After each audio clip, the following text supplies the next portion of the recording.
Because we wanted to devote it to level session, so we'll just say a few words about it. I mean, I sometimes do those together.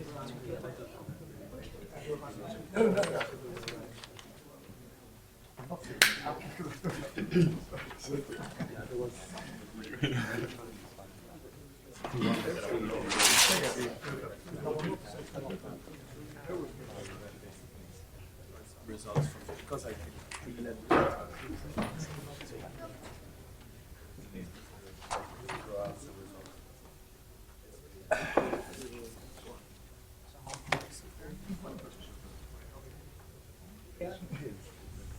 Okay, welcome everybody to this session.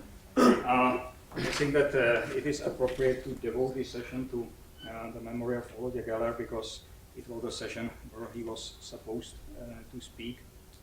Let me just add a few more words to what was already said, my personal account, so to say. For me, it's a very precious memory because I met him in this wonderful time at the end of the 80s and beginning of the 90s, where, you know, these are times which come if you are lucky once, twice in your lifetime, because the world is completely different than it was before. Before that, it was just islands which knew very little about. And suddenly I came to a conference in Russia, and out of nowhere come a guy with a high mathematical culture, and we found suddenly we speak the same language. It was a very pleasant encounter. And since then, I had the pleasure and honor to work with him. We wrote several papers. And he was not only, I mean, a great mathematician, but also one of rare persons who somehow was liked by everybody. There was nobody to complain about him. So we will miss him. So this afternoon session will be in his honor. So now I can introduce the first speaker, who is Grigory Berkolaiko from Texas A&M. And the title is Lower Bound for Nodal Count on Discrete and Metric Graphs. So the title is Lower Bound for Nodal Count on Discrete and Metric Graph, but, well, because it's a conference, I don't know, I feel mostly about metric graphs, so the proofs will only be for metric graphs.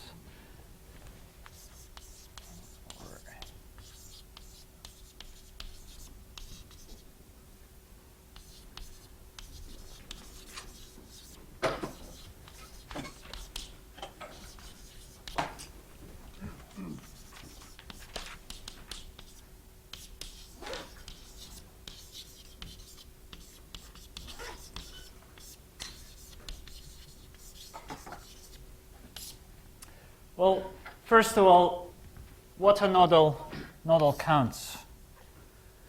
Let's start from far away. Let's consider a very simple equation on an interval of real line minus second derivative psi is equal to k squared psi. We can actually have lambda here.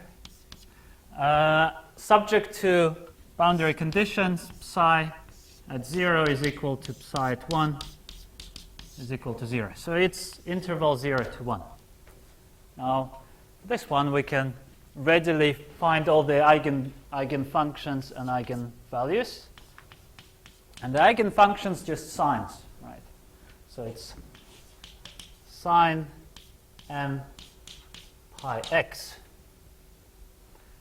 So the first one looks like this, and the second one looks like that, etc. And it can be, well, it's pretty obvious for the sine. It can be shown in much more general situations that each next eigenfunction has one more zero than the previous eigenfunction. If we throw away the zeros of an eigenfunction from the interval, like 2 here and 3 here, we see that after we've thrown away the zeros, this is still an interval, but this falls apart into 2 intervals. And these intervals we'll call nodal domains.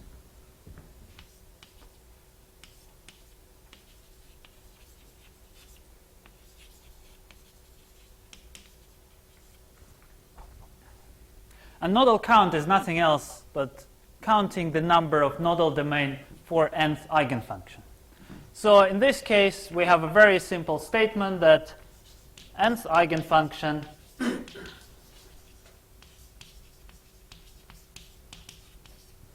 has exactly n nodal domains.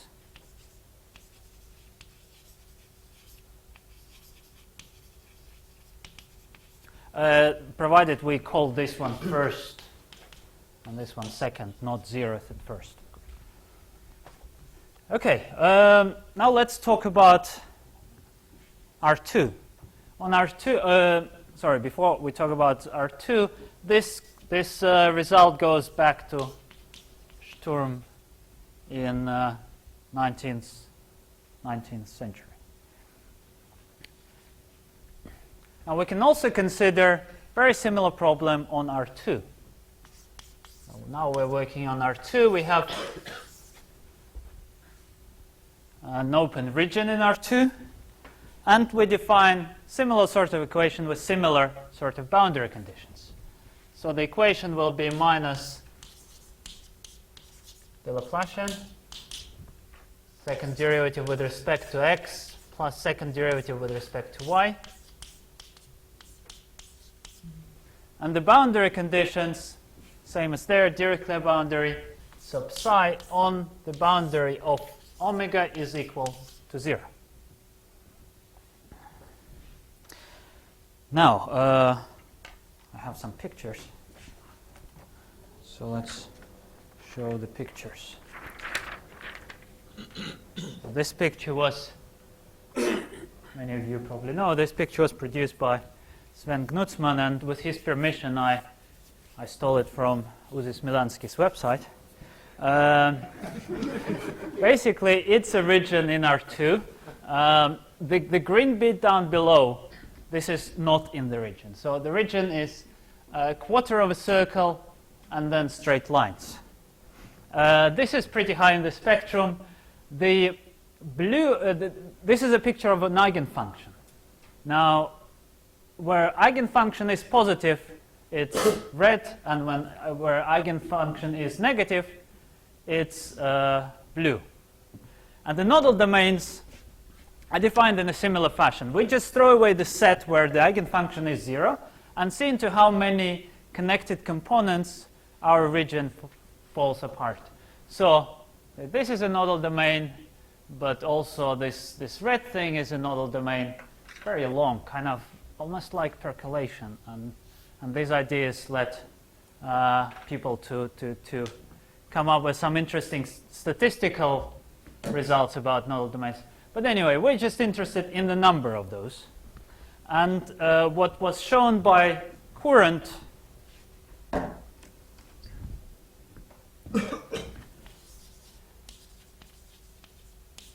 in 1920s is that the nodal count is at most n. So nth eigenfunction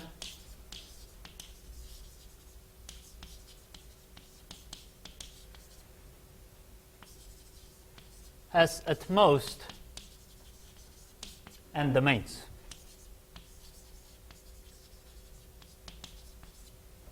By the way, let me introduce a notation that I'll use throughout. Nu n will be the number of nodal domains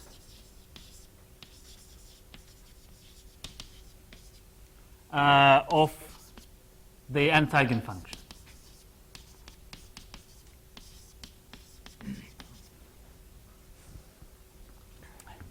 Okay, so the upper bound is as before, but what about the lower bound? A very simple example, which I copied from book by Courant and Hilbert, shows that you can't really hope for lower bound. So what you see here is two eigenstates of a square membrane, and on they have the same eigenvalue. There is a degeneracy. So this eigenstate is degenerate, and when you perturb this eigenstate within the same eigenspace, you get the thing on the right, and I filled in so you can see easier. On the left-hand side, we have 12 nodal domains. On the right-hand side, we have just a long sausage of a nodal domain, so we have only 2 nodal domains. And these are 2 eigenfunctions with the same eigenvalue. And obviously, this number of nodal domains, too, falls very much below, well, as low as you can get. So no non-trivial lower bound is possible. This is when the eigenfunctions are degenerate. So maybe degeneracy has something to do with it, but let's have a look here. Here, this is another stolen slide. This one I stole from Arne Becker, with his permission. Of course.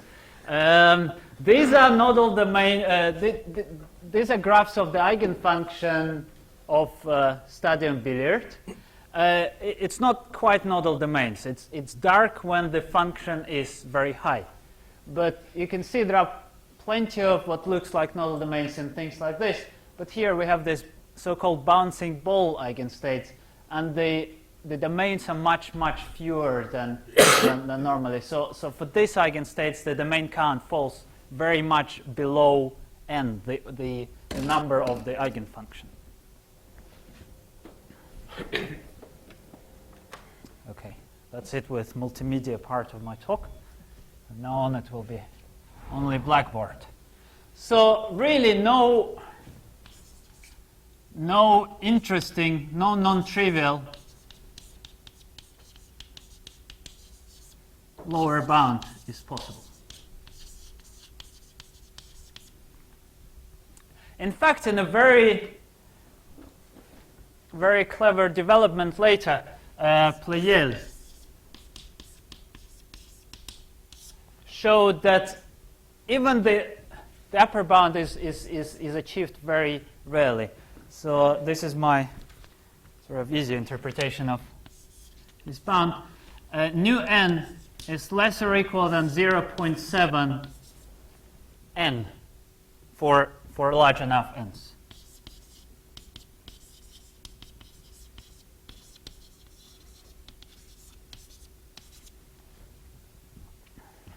His real result concerns the upper limit of nu n divided by n, and there is also exact a more exact bound here, but this will serve just as well. So not only the nodal domain count can fall arbitrarily low, it usually stays quite a long way below n, the maximal possible value. Okay, what about graphs? We came here to hear about graphs, and on graphs, I'll only consider the very standard model. So people before me introduced it already. We consider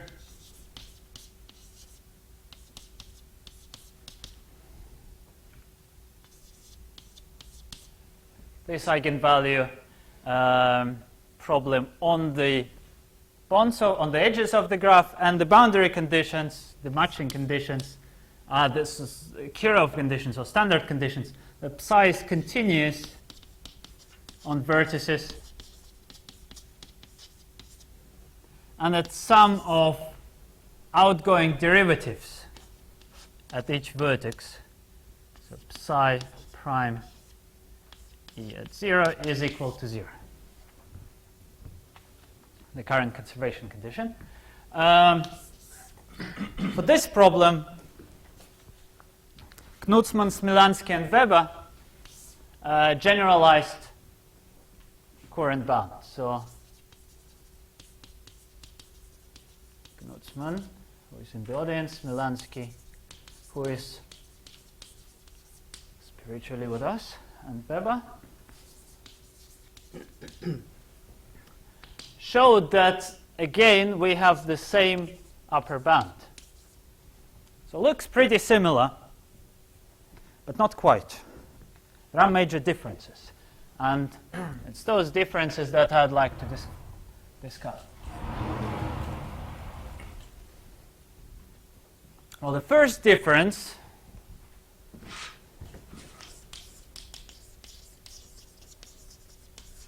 this is really relatively minor difference. Now, let me stop for a moment and go back to the graphs. The graphs were proposed as a model for quantum chaos for Smilansky, by Smilansky and Kottes. And as such, they sort of model what happens on the billiards. So intuitively, we would expect things on graphs correspond to what happens on the billiards. That's why I'm talking about differences between this situation and situation on the billiards, on the domain. Okay, so difference number one. This bound only holds for generic eigenstates.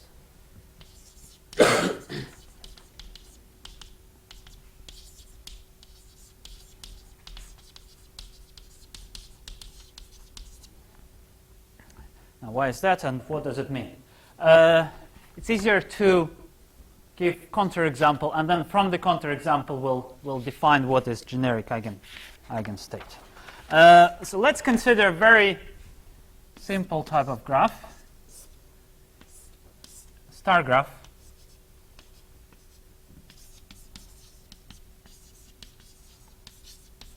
With 4 edges. Doesn't really matter how many. More than 2 would be nice. 4 edges, all of the edges have the same length.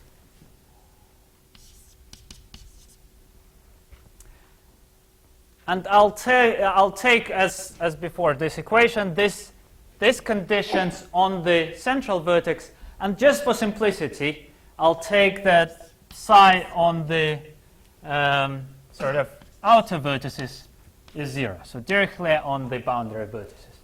It is not really important. It just helps to visualize what happens here. Let's picture the first eigenstate. The first eigenstate, here is our star graph. First eigenstate looks like this.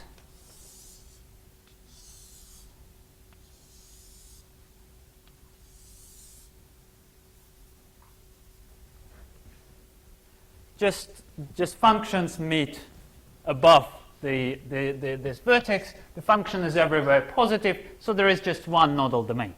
And the definition of nodal domains, is again as before. We look at the zeros, we throw them away, we see into how many parts the graph falls apart. Now the next eigenfunction we can construct like this.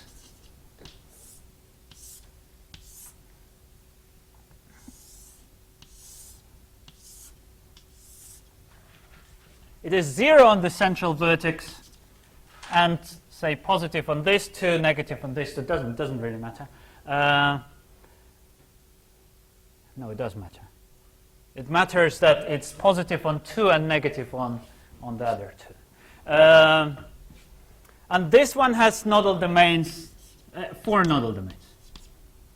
And this is sort of second eigenfunction. Well, it's not quite second. The problem here is that the second eigenvalue is degenerate. It has degeneracy 3. But technically, one can say that this is the second eigenfunction, and the value is, the number of nodal domains is 4. So this bound can be shown for the eigenfunctions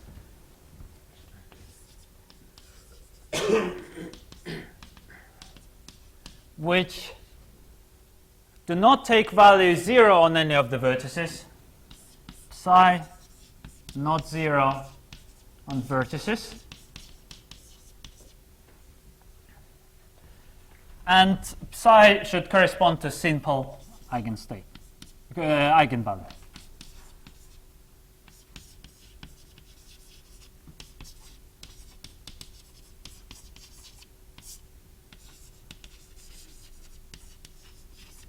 we would include the multiplicities, would then the bound be correct? Then it's like this. So plus, I believe. Sorry, Steve?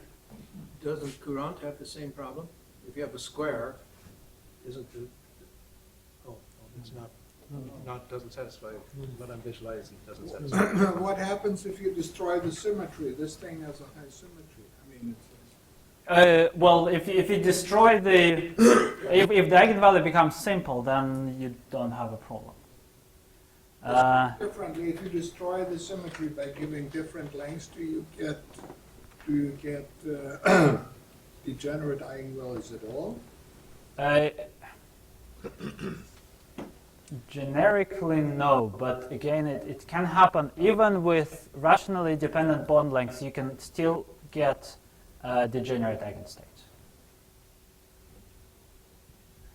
But yeah, this should work. So less or equal than n plus m, which is the multiplicity minus 1. That I'm sure works. It works on discrete graphs.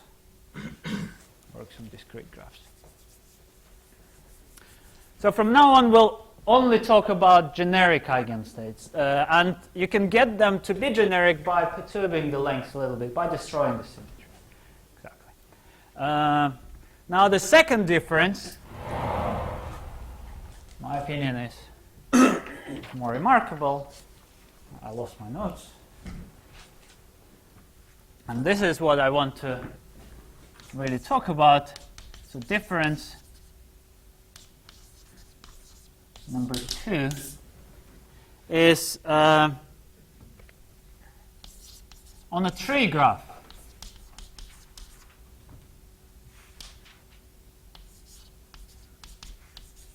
The nodal count is exact. So nth eigenfunction has exactly generic. Nth eigenfunction has exactly n domains. This result goes back to work, or at least I could trace it back to work of Alabate.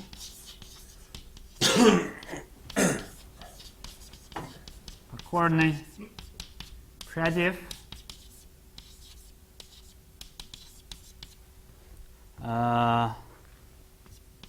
Years 92, 96, and 04.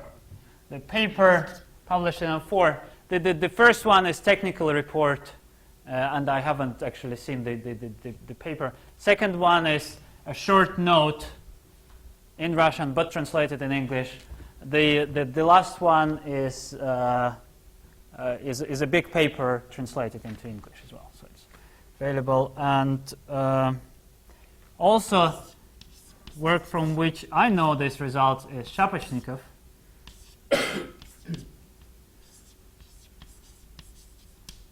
In Russian, you need a lot fewer letters to write this surname. It's 06. Yeah, Germans just put a lot of letters. Of course, if you have enough letters, you can write anything in one letter. So. Chinese are sort of halfway there. Traffic signs even further along. Now, can we do better? This is just trees. The result I want to talk about is the following theorem. I'll formulate it in a general way. Some contributions are mine, some, as you can see, are not mine. So on a graph,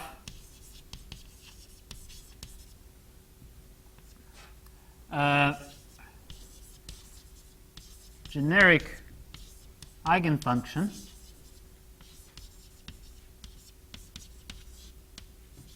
satisfies the following bound. Mu n is less or equal than n, but greater or equal than n minus L. And what is this L? This L is the number of loops in the graph. Loops, by loops I mean cycle. Loops in the graph.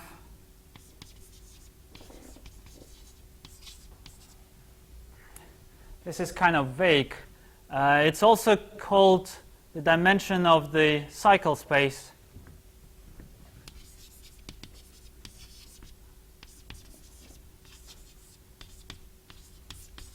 This is better. Also, it's the same as rank of the fundamental group.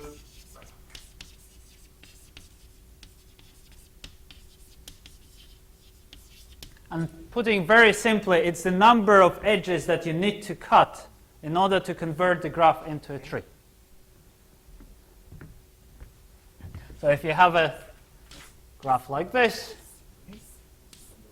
you can cut this one, for example, and then you cut, say, this one, and it becomes a tree. So here, L is equal to 2. You can do these cuts in many different ways, but the minimal number is, of course, well defined. Now, my contribution to this project, as you can probably guess, is this part for L greater than 0. But I'll go through the proof just to give you ideas of the proof of the whole thing. Now, before we go to the proof, let me actually change the setting a little bit, so to be more in tune with this thing. So as before, we consider, actually I can edit it here. So on the internal vertices, I'll still consider these conditions, but on boundary vertices, on the sort of dangling vertices, I'll consider more general boundary conditions.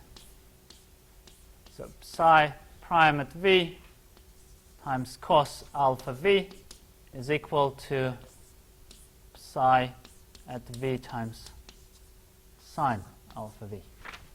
Sort of Raban type conditions on the free vertices, where alpha is some parameter which can depend on the vertex. It's essentially arbitrary. So the theorem is true for this more general setup, and I'll actually show how to prove it for this more general setup. Now, I already advertised that the same theorem is true for discrete graphs. Let me introduce them quickly and explain what are nodal domains on discrete graphs.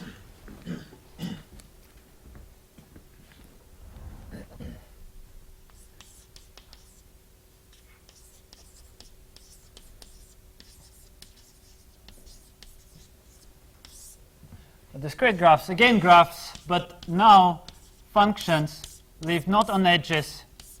The edges are just considered to be some combinatorial links, but they take values on the vertices. So functions are really vectors in R(V), where V is the number of vertices. And the Laplacian, the eigenvalue equation is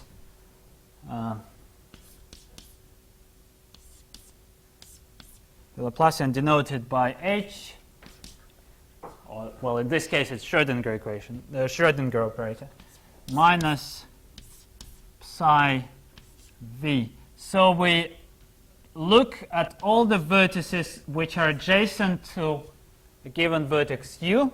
We add together the values of the function there with minus, and then we add the value of the function at u with some potential q. So we consider again this eigenvalue problem. In this case, of course, the spectrum is finite, but still the same can be said about the nodal domains on these things if we define the nodal domains. Now, the way we define nodal domains is kind of similar. Again, let's not talk about the case when function is 0 on any of the vertices. Let's say it's positive here, positive here, positive here, negative, negative, positive. Then what we do, we cut the links that connect positive to negative vertices. This one, this one, this one, this one. And then again look into how many pieces we have split the graph. This will be the number of domains. So in this case, nu is equal to 3. With the same conditions, this theorem will be true for discrete graphs.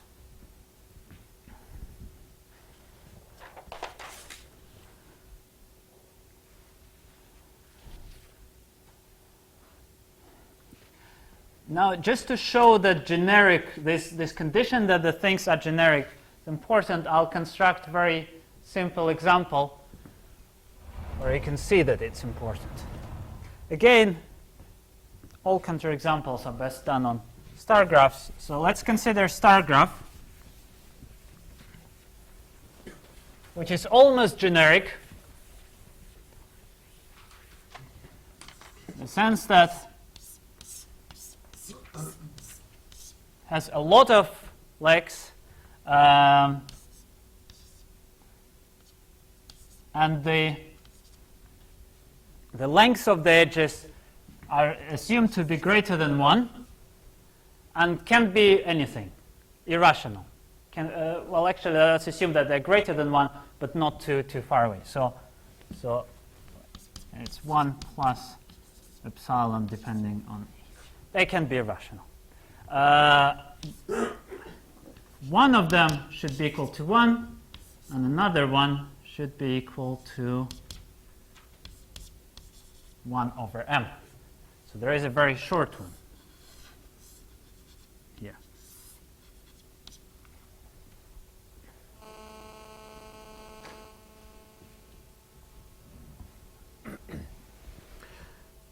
And the construction of a bat eigenstate is again based on the fact that on the graph you can get an eigenfunction which is localized exactly on some edges and is identically 0 everywhere else. We can get an eigenstate which is localized to this too. That's the idea. This eigenstate should have eigenvalue m pi, I guess. So it's kind of sign here. Let's blow it up. So it's sign here, 0 takes value here, and then sign like this. Negative, positive. So and on the rest of the graph, it's identically 0. Now, this eigenstate has one domain here and m domains on the other thing. So nu would be equal to m plus 1. However, if we pack enough of the other edges into this graph, then we can, just simply counting the eigenvalues, we can say we can find out that this eigenvalue is very high in the spectrum, m times n minus 1 plus 1, where n is the number of whole edges of the graph. So, as you can see, the nodal count can fall arbitrarily below the number of the eigenstate if we allow non-generic situations. So genericity is essential. All right, and now I have 15 minutes to give you an idea of the proof. But the idea is really simple. Essentially, once you've guessed this thing, you can see what to do. You know that you need to cut the graph into a tree, which brings me to where is the duster? To the history of this little discovery. I owe it to two people. One is Uzi Smolansky, who asked me to give a talk about work by Shapochnikov. At this point, I didn't know about other people's work. On work by Shapochnikov at his conference, and then I started looking at the proof. Another person was Rami Band, who is present in the audience who showed me his work on as a spectral graph, and on one of the graphs which looked like this. He showed me the nodal count, and the nodal count nu n was alternating between n and n minus 1. And I thought, what's the meaning of 1? That maybe the loop, and from there it all became clear. So the idea is we'll take the graph and we'll cut some links. We'll cut some links, and then by cutting the links, we'll split some and we'll possibly split some nodal domains into two, well, one of them. But we'll also do something to the spectrum. And what do we do to the spectrum? Well, imagine a glass. And imagine if it's cracked, then the sound will be lower, right? That is saying that if we remove a constraint, if it's a crack, it's as if a constraint, it was glued together before, but now it's moving independently. So a constraint removed means the spectrum goes lower. Constraint imposed means the spectrum is higher. So use this idea and get some estimates on the eigenvalue and nodal domains.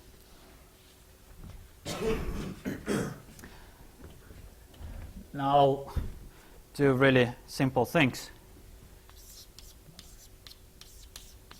So first of all, let's define the quadratic form on this graph. So h is the Laplace operator, the second derivative, and the quadratic form, once you evaluate it, will be integral over the whole graph. This will denote graph psi prime x squared dx plus some boundary terms due to this condition. Psi squared tan alpha v, psi squared at v. Sum of all boundary vertices v.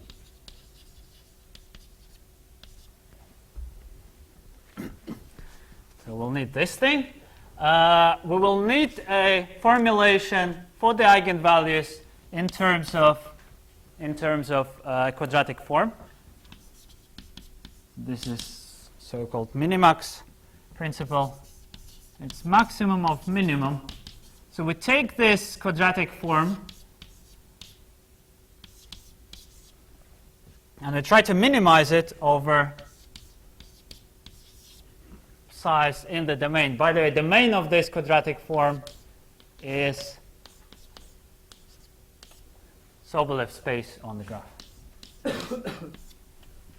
So we minimize the quadratic form over psi in the domain normalized to 1.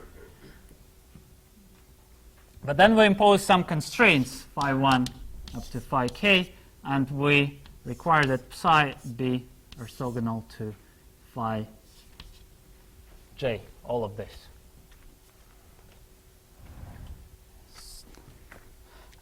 Almost direct consequence of this thing is Rayleigh's theorem of constraint.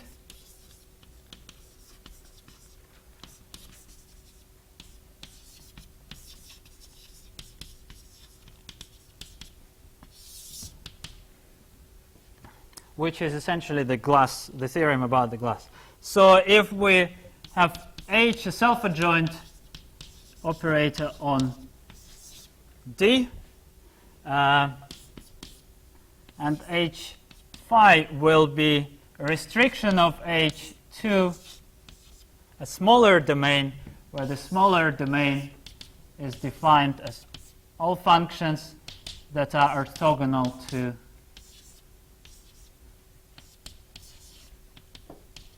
phi, then the spectrum of this new operator, so we're imposing a constraint, so the spectrum goes up. Lambda n are the eigenfunctions of this one. Nu n are the eigenvalues of H, and the theorem says that nu n is between lambda n and lambda n plus 1. Is this right? Constraint. I think I got it opposite. Ah, yes.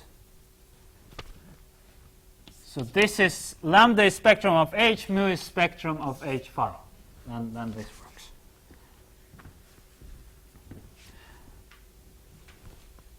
And another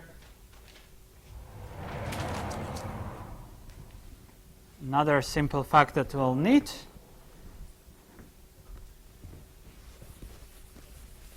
is also related to the formulations of the eigenvalues by the quadratic form.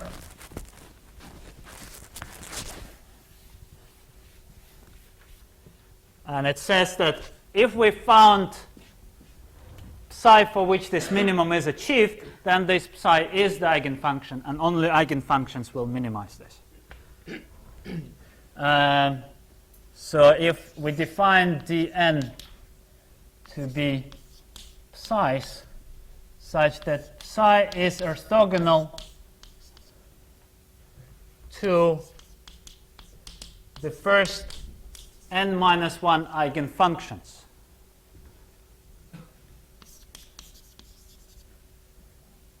then we'll have that q phi is greater or equal than the nth eigenvalue.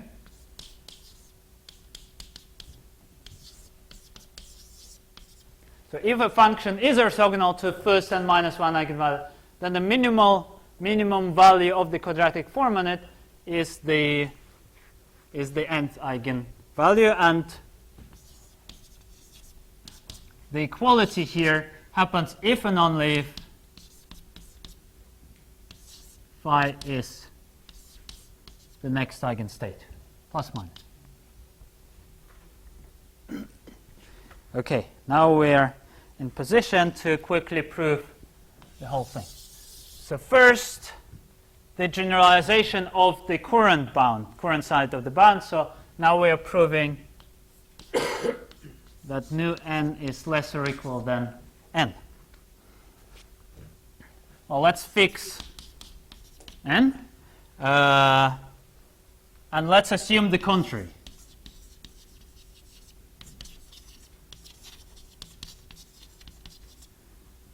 Assume the contrary, we have at least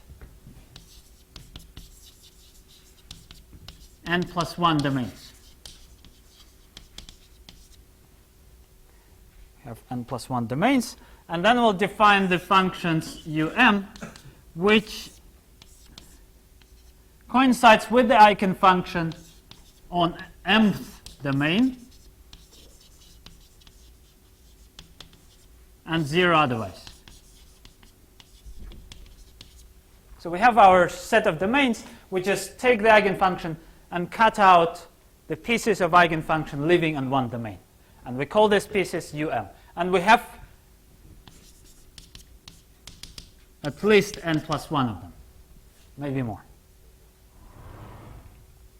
And then make a new function u, which is a combination of um's, but now m goes from 1 to n. We do not use all of them.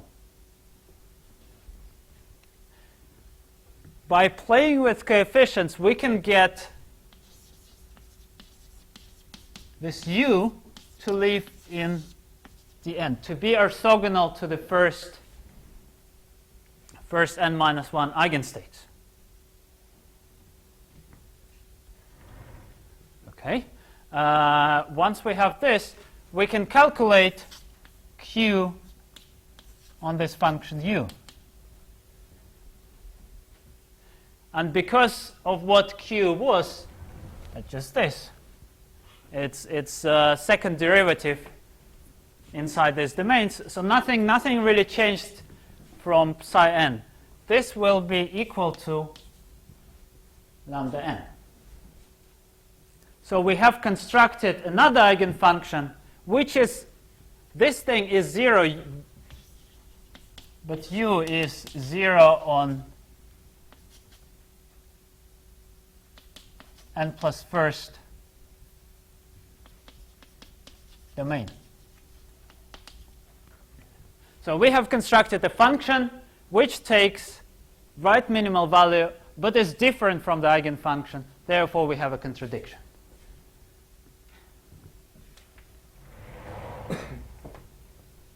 And on R2, of course, you don't even need to require that the eigenstate is simple, because once you have constructed an eigenfunction which is 0 on an open set, you know that it cannot happen. But on graphs it can happen, so we need to require that there are no other eigenstates apart from psi n. Okay, so that proves the first part. Somebody's taking my erasers. Oh.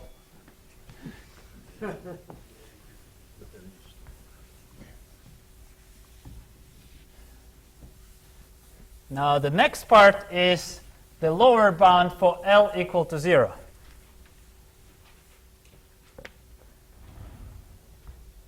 So part 2, L equal to 0. We have a tree, and we want to understand what happens to the tree. So what we do to the tree, we choose one vertex, call it a root, and then order the tree in this fashion, and then say, okay, we have conditions on all these vertices, including this one, and then we remove the condition of this vertex and extend it to infinity. And then we try to solve the eigenvalue equation starting from these leaves going up. So in essence, we get psi x lambda. This is solution of the eigenvalue equation, which doesn't satisfy the condition at the vertex that we removed. So this is, I'll better call it phi, solution to the equation minus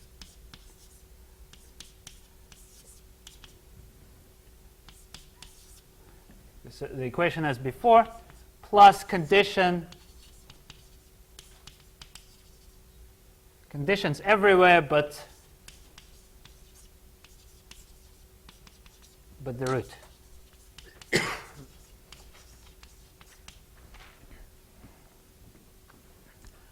Now, for simplicity, let's assume that originally we had Dirichlet condition here at the root.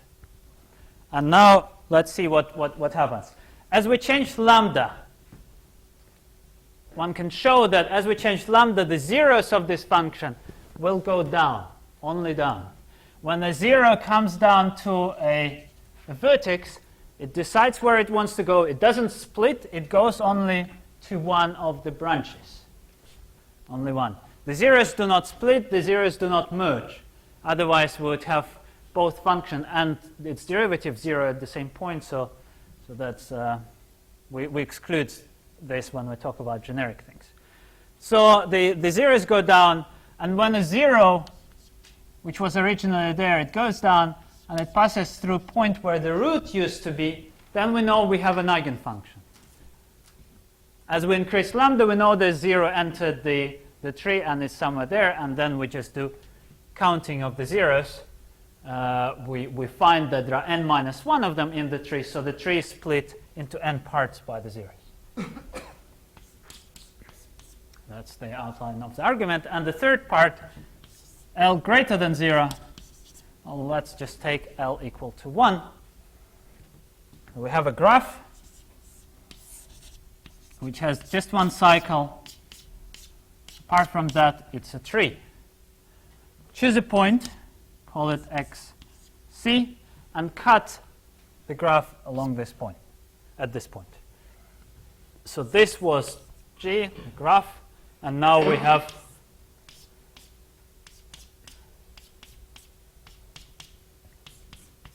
T, a tree. And the tree inherits all the boundary conditions from the graph, but now we have two new points here, and we need to decide on the boundary conditions at this point. And let me get a bit more formal.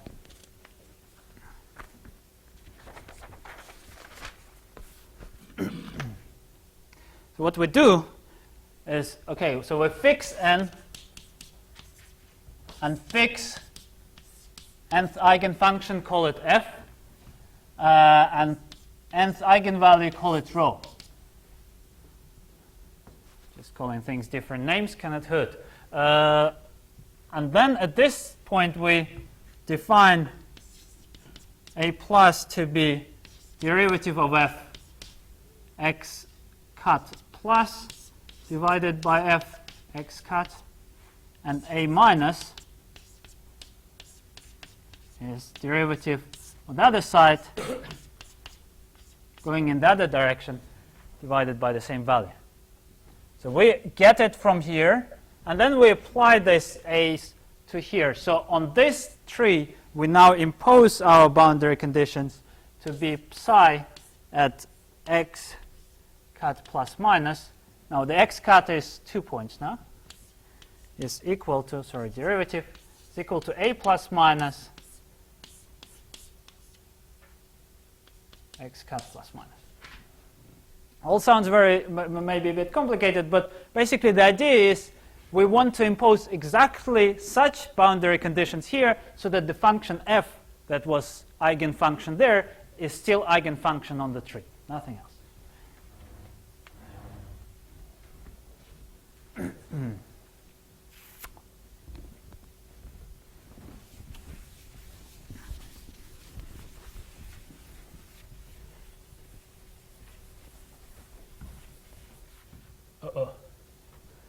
This was pretty useful. This was definition of the quadratic form on the graph. Now let's write two quadratic forms, on the graph and on the tree. Quadratic form on the tree, well, it will be exactly the same as on the graph, apart from two new terms which appear because of this boundary point. So it will be equal to h on the graph plus a couple of more terms, a plus psi squared x cut plus a minus psi squared x cut minus. Domains. The domain on the graph is the same as the domain on the tree.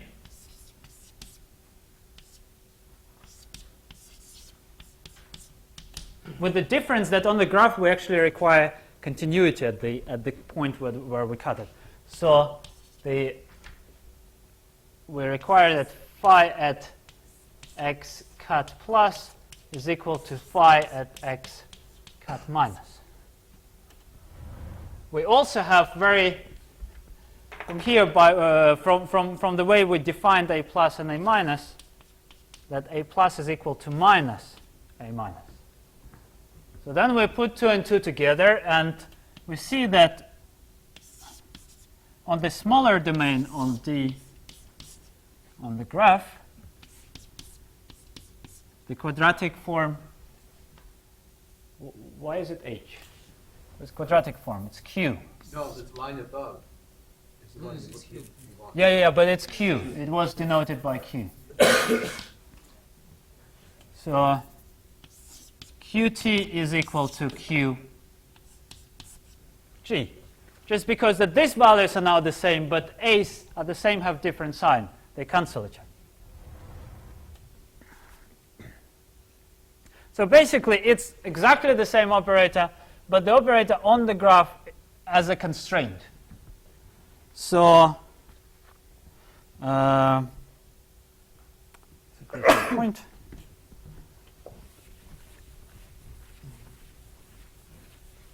It's important to get it right. So qg is restriction of qt. Now qg, this had spectrum lambda. This had spectrum, call it mu. And we know that our function f was eigenfunction both here, and correspondingly rho was both here and there. The difference is that it could take different, it was at a different place in, it is at a different place in these two spectra.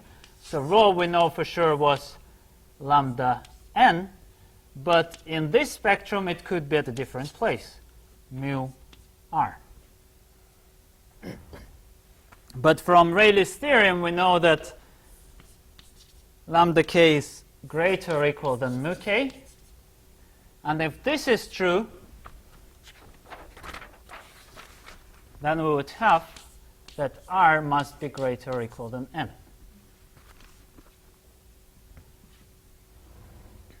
Now let's look at the number of nodal domains of f with respect to the tree.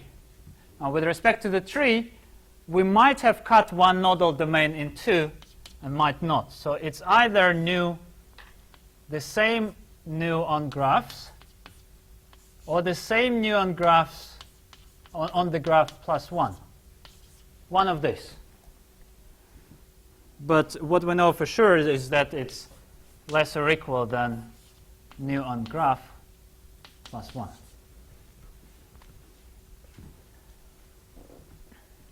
We also know that this thing is equal to r. Because it's a tree, we've proven the theorem on the trees, so we know that nu on the tree is equal to the index of the eigenvalue with respect to the tree. And now we just put it all together.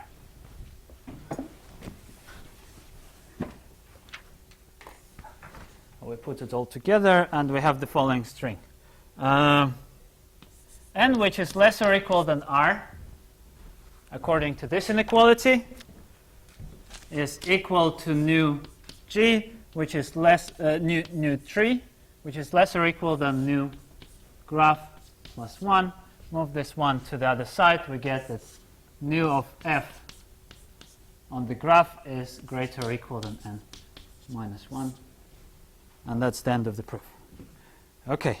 And well, that's the end of the proof of the theorem, and a couple of remarks for the questions that I don't know answers to are, well, first of all, we know that nu n is between n and n minus l. What is not known is precisely which values in this range it takes and in which cases. So what values?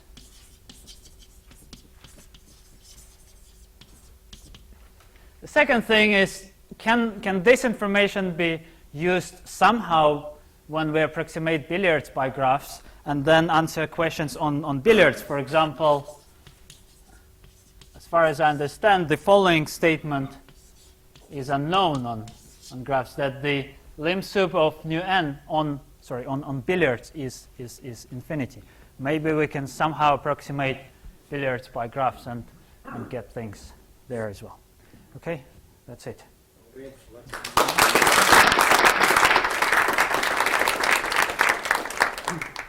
Safety your coffee.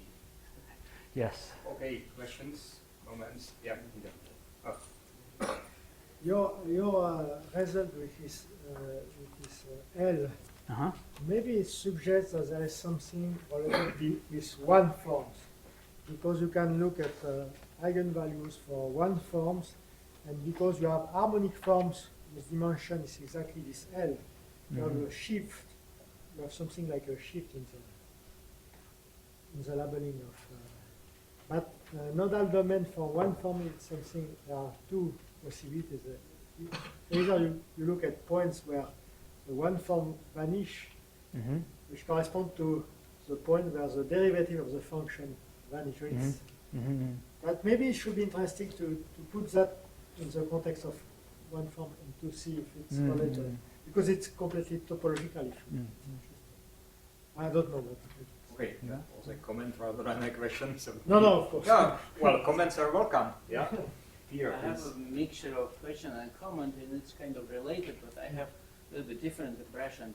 It seems to me that, so you show that 3 is actually, Courant bound is always okay, but 3 beat the play L. trees don't look like Euclidean spaces. They look like hyperbolic domains. So I wonder what is known about whether there is anything like Pliel in for hyperbolic Laplacian. Maybe there is not.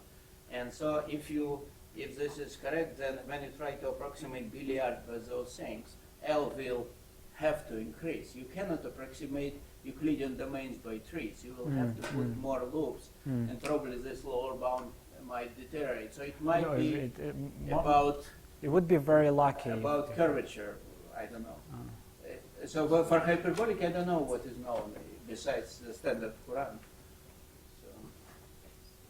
Okay, well, do you know anything about what happens when n gets bigger? I mean, a certain range here. Do you know if the number of domains can bounce around, or does it stabilize? Ask the person who is sitting next to you.